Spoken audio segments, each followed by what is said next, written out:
Merci, Monsieur le Président, Monsieur le ministre de la Justice, garde des Sceaux et collaborateurs,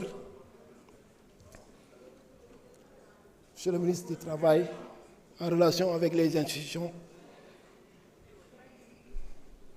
chers collègues députés, de Mariama Sagna à Keur Massar,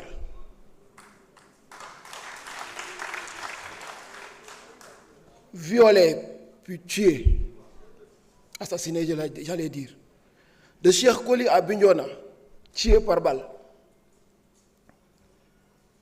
à Modou Gueye à Keur Massar, perforation viscérale.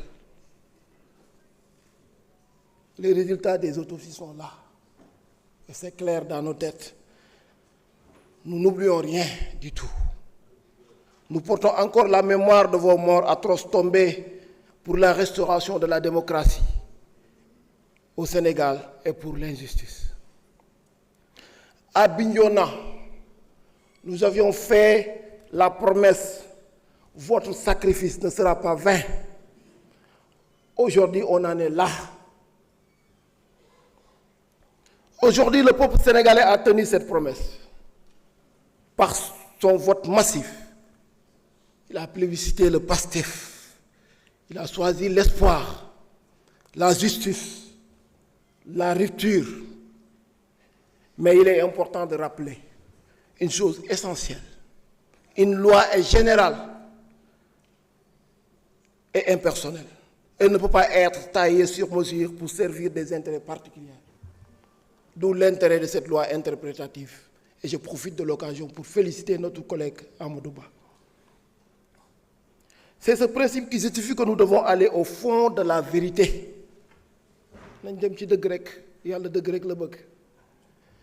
Car souvenons-nous, lors des manifestations, les autorités policières elles-mêmes affirmaient que les hommes armés qui tiraient sur les manifestants n'étaient pas des policiers. Alors, qui étaient-ils? Nous avons le droit de poser ces questions-là.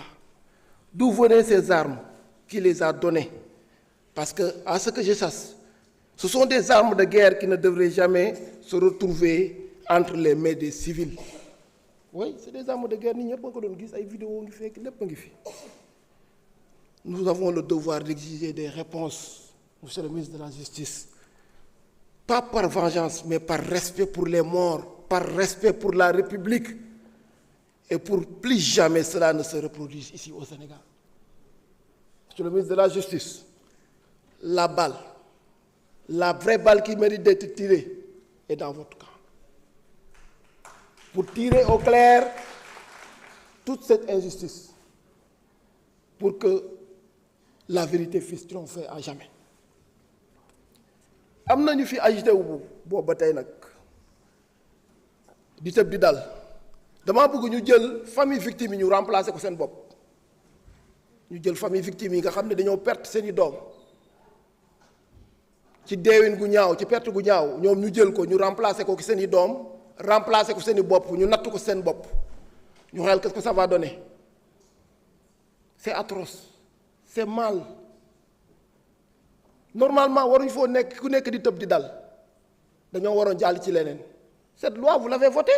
On est en train de l'interpréter pour l'éclaircir. Et c'est simple pour tout le monde.